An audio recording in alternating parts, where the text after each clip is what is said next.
Bonjour à tous, donc Didier Mignery, je suis architecte. Donc je suis le fondateur d'UpFactor sur Élévation, qui est un bureau d'études qu'on a créé, on va dire, au sein de notre agence d'architecture. Euh, on a eu Zoom Factor Architect au départ, c'est donc mon agence d'architecture que j'ai créée il y a 15 ans. On a réalisé des projets à la fois en construction neuve, en logement, principalement en logement locatif social, en neuf et en réhabilitation. Et le projet qui nous a lancé sur la surélévation, c'est celui-ci. C'est un projet de surélévation à Paris, dans le 14e arrondissement, où on a créé, on a surélevé un bâtiment un peu, un peu bizarre, c'est-à-dire que vraiment un peu caricatural de ce que pourrait être une surélévation. Euh, Ce qu'on appelle clairement une dent creuse, avec un adossement à un immeuble du début du XXe siècle. Euh, Super projet, très intéressant, sauf qu'on a mis 10 ans pour le faire. Et ça, vraie problématique. On a essayé de comprendre pourquoi. On avait fait un certain nombre d'erreurs. On n'avait pas les bons outils, pas les bons partenaires, pas pris les choses de la bonne façon. Et en fait, quand on a réalisé ce projet en 2015, il y a eu tout un tas de choses qui sont arrivées, notamment des modifications de la loi Allure liées à des changements de règles, notamment en copropriété, on va dire la fin du coefficient d'occupation des sols, qui a donné une espèce de nouvelle possibilité de faire de la surélévation. En quelques mots aussi, la surélévation, c'est pas un sujet neuf, c'est quelque chose qui existe depuis très longtemps, notamment à Paris. On est sur la quatrième mode vague de surélévation depuis la fin du 19e siècle. Donc c'est vraiment quelque chose qui est ancré dans la construction de la ville sur la ville, avec une espèce d'idée de la densification à partir du bâti existant. Alors, fort de cette expérience, on a décidé, nous, de créer, entre guillemets, une entreprise à l'intérieur de notre entreprise. On a presque incubé une petite start-up, entre guillemets, pour essayer de dire, on va essayer de regrouper en un seul et même entité tout ce qui nous avait fait défaut pendant ce premier projet. Et on a regroupé expertise architecturale, bien sûr, expertise technique en embauchant 2 ingénieurs en interne, de façon à faire les diagnostics structures et de façon à proposer des solutions constructives afin de proposer la meilleure démarche. Et surtout, on s'est rendu compte que pour réaliser les projets de surélévation, on est obligé d'en sourcer énormément parce qu'il y a pas mal de déchets, il y a pas mal de projets qui capotent parce que X, Y, Z, des contraintes de PLU, des contraintes de patrimoine, des contraintes techniques. Résultat, on a décidé de monter un outil informatique qui permette de détecter le potentiel de surélévation à l'adresse des bâtiments existants en intégrant un système d'information géographique qui regroupe à la fois les parcelles, les bâtiments, leur consistance, mais surtout leur forme et la forme des toits, de façon à pouvoir adresser automatiquement les règlements d'urbanisme et de pouvoir détecter ainsi les restes à construire à la parcelle.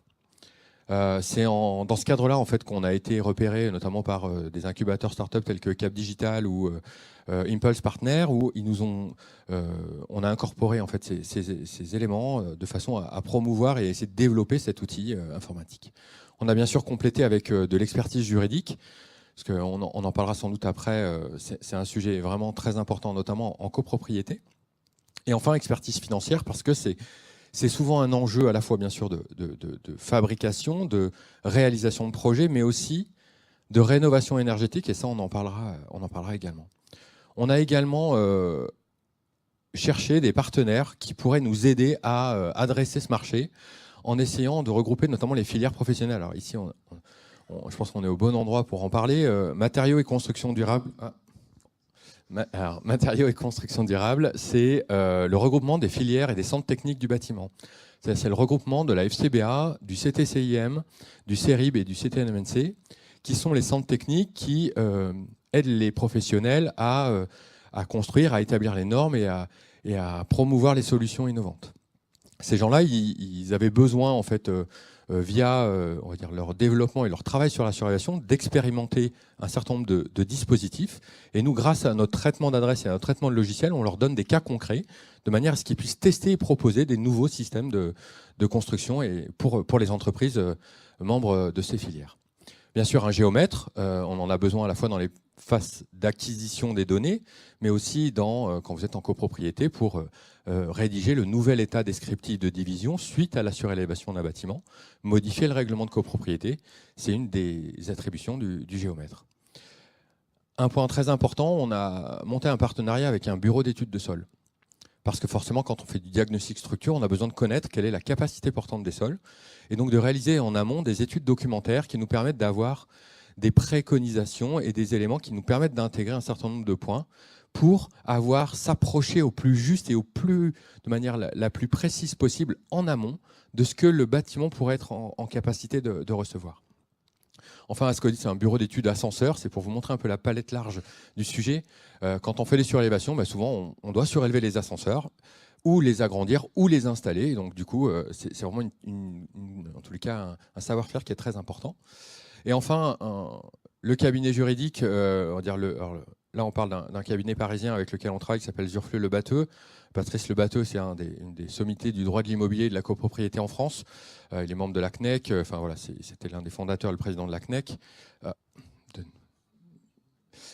Et à Lyon, notamment, on travaille avec une avocate qui s'appelle Maître Chazelle, qui est vraiment spécialisée dans la question et qui nous aide au quotidien pour adresser ces sujets. Alors, grâce à ça, on a commencé à travailler via notre outil informatique en scannant des patrimoines. Et les gens qui en ont le plus besoin en ce moment, de par les différentes problématiques qui se posent à eux, sont les bailleurs sociaux. Et donc, le premier groupe qui nous a fait confiance, c'est CDC Habitat, à Paris, qui nous a confié l'ensemble du patrimoine d'une de leurs filiales, qui s'appelle Efidis, où on a analysé via notre outil 186 sites. Sur ces 186 sites, il y a 28 immeubles favorables à la surélévation. Réglementairement, je parle, donc en adressant directement les droits à construire restants.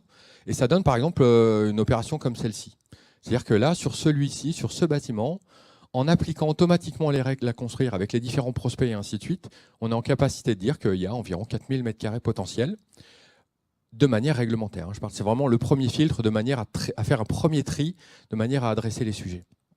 Et grâce à ce premier filtre, on a identifié 6 projets qu'ils ont décidé de lancer en programmation, qui vont faire l'objet d'études de maîtrise d'œuvre et de concours pour des réalisations, notamment en conception-réalisation, où on arrive à développer en 6 opérations 11 500 m² de nouveaux logements, soit 184 logements potentiels, sans acheter de foncier. Tout ça, c'est bien sûr fléché dans ce qu'ils appellent, eux, le plan stratégique de patrimoine, c'est-à-dire qu'on identifie tous ces sujets dans leur plan de programmation de travaux dans les 10 années à venir. Et du coup, quand ils activent notamment des travaux de rénovation énergétique, ils pensent et ils intègrent les travaux de surélévation à ce moment-là. L'autre grand marché qu'on a commencé à adresser, c'est les foncières et les grandes compagnies d'assurance qui ont beaucoup de patrimoine. Et du coup, on leur a analysé, notamment pour Covea. Covea, il nous a donné 25 adresses pour nous tester.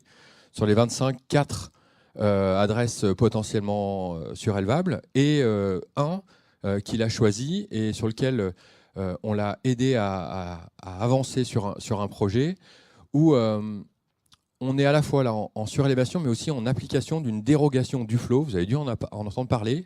C'est les dérogations qui ont été autorisées suite, on va dire, aux réglementations de 2014 en adossement de pignon. C'est-à-dire que quand vous avez un bâtiment qui est plus haut d'un côté, vous avez le droit d'aller jusqu'au bâtiment, donc vous allez jusqu'au niveau du toit du voisin.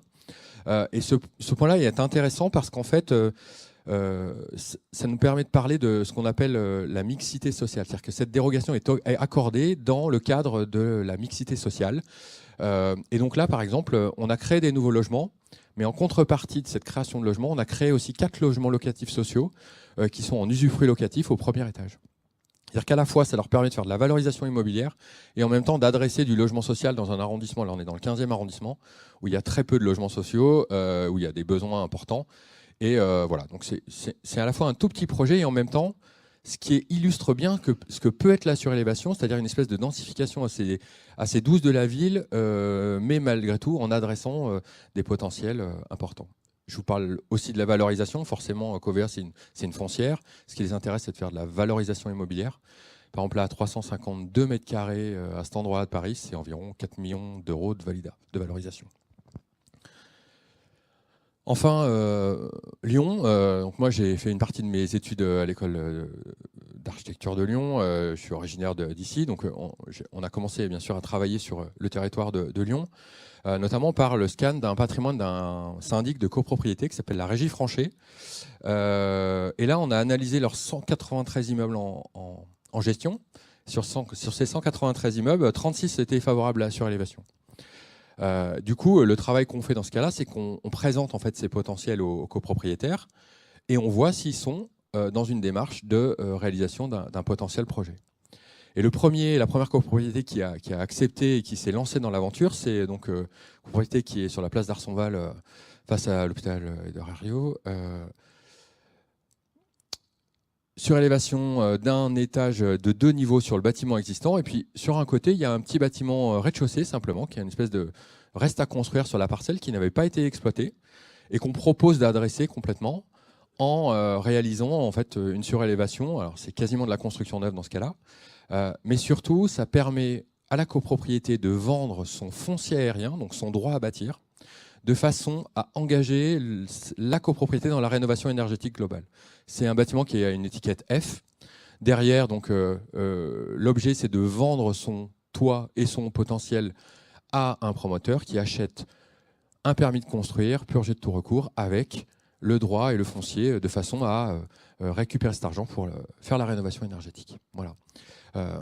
C'est un projet qui a été présenté donc en commission d'urbanisme, qui a suscité pas mal d'intérêt auprès des élus et du service urbanisme, parce que justement ça peut être un moyen d'attirer dans la rénovation énergétique l'habitat privé et de lancer vraiment, on va dire, ce sujet avec force.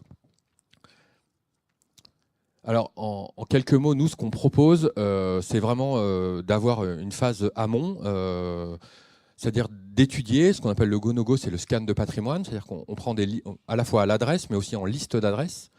On est en train de développer une nouvelle brique aussi de notre logiciel qui dit, voilà, à l'envers, c'est-à-dire qu'on est capable de dire, en fonction de vos besoins et de ce que vous souhaitez adresser comme surface, on pourrait être en capacité de trouver les toits potentiellement éligibles à la surélévation. Ensuite, on fait bien sûr des études réglementaires et approfondies, comme on va dire un architecte le fait habituellement. On le complète avec, notamment dans l'étude approfondie, avec l'étude structurelle, ingénierie, de façon à avoir un diagnostic de manière assez précise pour pouvoir chiffrer et surtout calibrer le potentiel de surélévation en fonction du bâtiment existant. Et enfin, l'assistance à maîtrise d'ouvrage, parce que l'idée, c'est de l'accompagnement, notamment, alors je parle particulièrement des copropriétés, où là, l'idée, c'est vraiment d'aller les accompagner dans la réalisation de ce projet en vue de réaliser leur projet de rénovation énergétique et surtout de faire venir en fait des investisseurs en copropriété. C'est un truc un peu, je ne cache pas, un peu bizarre au départ de dire on va faire de l'investissement en copropriété.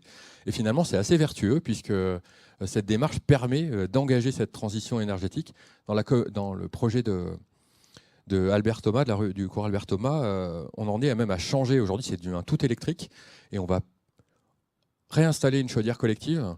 Donc on est vraiment sur une transition globale, y compris dans l'énergie. Alors en fait, c'est une petite vidéo de notre interface et de notre outil. Ah mince, bon bah dommage. Je vous montrerai ça, pour ceux qui sont intéressés, je vous montrerai ça sur mon ordinateur. En fait, notre système d'information géographique permet d'adresser... le point déterminant, c'est l'adresse qui m'intéresse. C'est-à-dire qu'on scanne via l'adresse, le géoréférencement, les bâtiments, et surtout, on est capable d'interpréter les hauteurs de bâtiments à partir des données aériennes qu'on récupère, c'est-à-dire les données LIDAR, des scans qui sont faits par les métropoles, pour les maquettes numériques 3D notamment. Donc le scan numérique 3D qui est utilisé pour les métropoles. Donc on exploite ça et on est capable de retranscrire exactement la forme des toits et surtout de pouvoir, via notamment le calcul des largeurs de rue, appliquer les gabarits immédiatement. Voilà. Alors c'est une analyse réglementaire qui permet une première approche, un premier tri des adresses, mais qui nous fait gagner énormément de temps parce que surtout, vous l'avez compris, c'est un marché un peu complexe où il y a beaucoup de complexité, beaucoup de difficultés. Ça nous permet de traiter ça un petit peu en masse. Cette démarche, en fait, elle a été assez, on va dire, délicate au départ à expliquer, en fait, notamment auprès de nos pairs, hein, notamment auprès de l'ordre des architectes, puisqu'en gros, on a essayé de trouver un moyen d'adresser ce marché. Et ça a été surtout une démarche où on en avait un petit peu marre aussi d'être à la fois, on va dire, à la fin des appels d'offres, c'est-à-dire qu'on était toujours en train de candidater pour plein de projets. Et nous, on s'est décidé à se dire, tiens, ici, on reprenait un peu la main dans la destinée, on va dire, des projets architecturaux, et en essayant de réadresser des marchés qui n'étaient pas vraiment exploités. Si, ça y est, super. Donc voilà, donc c'est un système d'information géographique qui marche donc avec une carte qui agglomère. Donc on rentre une adresse, on agglomère le cadastre. Grâce au cadastre, en fait, on est capable de sélectionner des parcelles.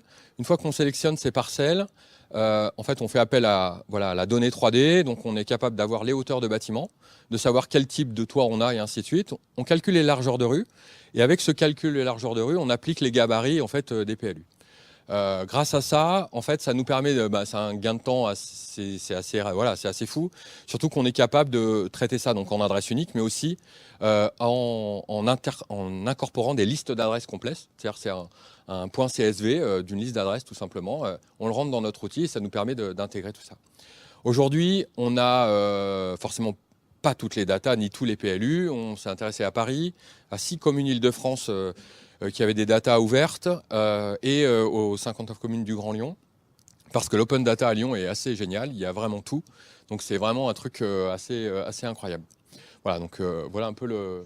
Allez, c'est bon, super. Une fois qu'on a fait ça, on sait qu'on a un potentiel. Derrière, on revient sur, on va dire, une stratégie classique d'études réglementaires où on confronte les données du logiciel à un instructeur de permis de construire, notamment. Voilà. Et là, par exemple, ça, c'est un des projets de CDC Habitat où, en fait, on est sur un bâtiment qui avait un énorme potentiel, c'est-à-dire 5 niveaux.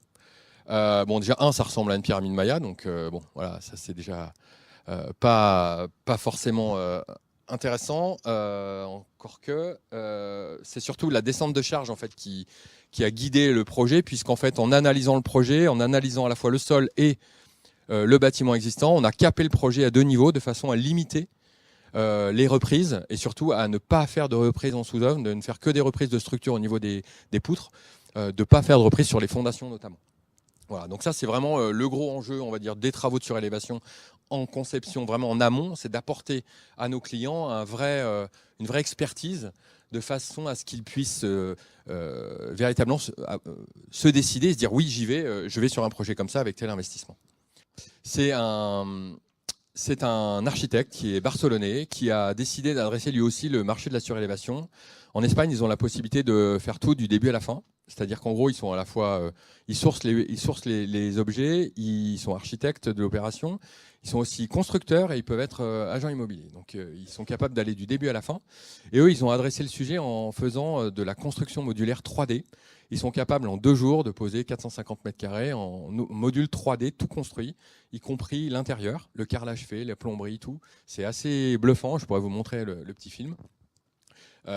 C'est vraiment assez incroyable. Et du coup, on a commencé à travailler avec eux sur notamment un projet à Paris, boulevard de Grenelle, pour ceux qui connaissent. On est face au métro aérien. Et là, l'enjeu, c'était, on avait un linéaire commercial avec un bail qui ne pouvait être interrompu. Il ne pouvait être interrompu que pendant les congés, donc on avait juste des reprises de structure possibles pendant des congés. Et du coup, le reste, on a proposé donc de travailler avec une structure modulaire 3D. Donc, dans la conception du projet, on l'a fait en intégrant. On a réalisé en fait de la même façon une construction, une surélévation donc de 4 niveaux, en découpant le bâtiment en modules. Mais au lieu de le faire, on va dire, comme si c'était des Algeco, on l'a plutôt fait en travaillant avec, on va dire, la trame juste du gabarit routier. C'est-à-dire qu'en gros, c'est un bâtiment qui a une forme avec un porte-à-faux, avec un pan coupé, enfin voilà, une forme qui n'est pas forcément facile. Du coup, on l'a redécoupé juste en modules transportables. On a conçu le bâtiment, on va dire, au départ. Ensuite, on a redécoupé les plans de niveau en éléments transportables, et ce qui nous permettait de générer 27 modules qui étaient ensuite assemblés en 3 jours. Voilà. Et donc ça, c'est l'idée vraiment de dire comment on peut adresser ce marché en développant, on va dire, cette stratégie de construction modulaire 3D. Alors, il y a quelques personnes dans la salle qui travaillent dans ces domaines-là, notamment sur la construction modulaire bois. On connaît, on a une entreprise, on va dire, vers Montpellier, un bureau d'études qui a inventé un système très intéressant qui est capable de faire de la construction modulaire bois avec un système de cadres qui sont assemblés les uns à côté des autres et qui permet de générer vraiment des modules qui sont indéformables et qui sont grutables sur les toits et de façon à réaliser ce genre de projet.